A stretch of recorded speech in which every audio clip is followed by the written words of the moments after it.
સુરત કલેક્ટરાલય અને મનપા દ્વારા ગેરકાયદે સરકારી જમીનો પર ઊભા થયેલા બાંધકામો સામે લાલા કરાઈ હતી. કતારગામ તથા પાલ અડાજણ અને પૂર્ણા મગોબ વિસ્તારમાં આવેલ આવા બાંધકામો દૂર કરાયા હતા. સુરત જિલ્લા કલેક્ટરાલય અને મ્યુનિસિપલ કોર્પોરેશન દ્વારા ગેરકાયદે બાંધકામો પર લાલા કરાઈ હતી. ખાસ કરી સરકારી જમીનો પર મંજૂરી વિના ઊભા કરવામાં આવેલા સ્ટ્રક્ચરને પાડી પાડવા માટે આદેશ અપાયા હતા, જેને લઈ સુરતમાં મેગા ડિમોલેશન અભિયાન હાથ ધરવામાં આવી. સરકારી જમીન પરથી દબાણ દૂર કરવા મેગા ડિમોલેશન કરાયું. સુરતના કતારગામ અને પાલ વિસ્તારમાં મામલેદારની હાજરીમાં કામગીરી પૂર્ણ કરાઈ. કતારગામના સર્વે નંબર 40 પૈકીની ULC ફાજલ જમીન પર થયું ડિમોલેશન કરાયું હતું. પાલ વિસ્તારમાં block number 429 TP scheme number 16 પાલ ફાળવેલ પ્લોટ નંબર 92 અને 3989 ચોરસ મીટરની સરકારી ગોચર જમીન પરના દબાણને દૂર કરાયું છે. પૂર્ણા મગોબ ખાતે TP 53ની જમીનમાં ઝૂંપડાઓનું કરાયેલું દબાણ મામલેદારની હાજરીમાં દૂર કરાયું. સરકારી જમીન પર થયેલા દબાણ દૂર કરવાનું અભિયાન શહેરી વિકાસ માટે મહત્વનું. આવા ડિમોલેશન દ્વારા સરકાર ગેરકાયદેસર કબજો દૂર કરી જમીનનો યોગ્ય ઉપયોગ સુનિશ્ચિત કરવા પ્રયત્નશીલ છે. મામલેદારની ટીમ દ્વારા વિવિધ સ્થળોએ સૂચિત સમયગાળામાં કામગીરી પૂર્ણ કરવામાં આવી હતી. હું દિનેશ ગામિત, મામલતદાર કતારગામ. આજ રોજ કતારગામ વિસ્તારમાં સિંગણપુર ખાતે સર્વે નંબર 40 પૈકી 2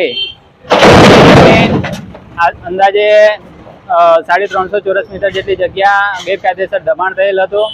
જે દબાણ અત્યારે દૂર કરવાની કામગીરી અત્યારે ચાલુમાં છે અને અહીંયા અંદાજે 5 વર્ષથી ગેરકાયદેસર પ્રવૃત્તિ અને દબાણ કરતાઓએ ઓટો ગેરેજ અને બીજા અન્ય કામગીરીઓ ચાલતી હતી, જે દૂર કરવાની કામગીરી અત્યારે કરવામાં આવી છે. કતારગામ વિસ્તારમાં અન્ય જેટલી પણ જમીનો છે, સરકારી પડતર ULC ફાજલ જમીનો, એમાં ગેરકાયદેસર દબાણ થયેલ હોય તો ભવિષ્યમાં દૂર કરવાની કામગીરી કરવામાં આવશે.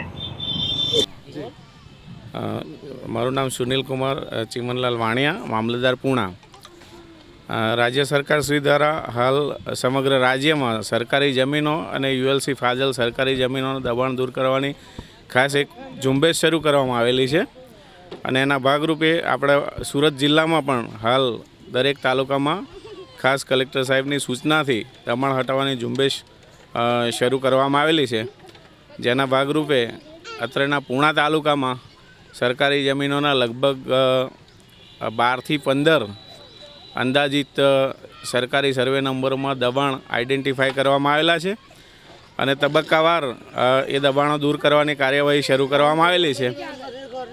હાલ આજે મગોબ ખાતે TP 53 ફાઇનલ પ્લોટ નંબર 88ના સરકારી જમીનમાં દબાણ દૂર કરવાની કાર્યવાહી ચાલુમાં છે. પોલીસ અને SMCના સહકારથી કાર્યવાહી ચાલુમાં છે. લગભગ 70 જેટલા ઝૂંપડાઓ છે અને લોકો સ્વેચ્છાએ ખાલી કરવાની તજવીજ કરી રહ્યા છે, એટલે બળ પ્રયોગ કરવાની જરૂર પડેલી નથી. અને હવે પછી બીજી જગ્યાએ જ્યાં દબાણો આઈડેન્ટિફાઈ કર્યા છે ત્યાં પણ તબક્કાવાર આ રીતે જ કાર્યવાહી કરવામાં આવશે અને સરકારી જમીનો, કિંમતી સરકારી જમીનો ખુલ્લી કરી અને ફેન્સિંગ કરાવવાની પણ કાર્યવાહી કરવામાં આવશે. આમ તો અહીંયા તો દબાણ મોટાભાગે ઝૂંપડાઓના જ દબાણ છે, બીજા કોઈ દબાણ હોવાનું જણાતું તો છે નહીં.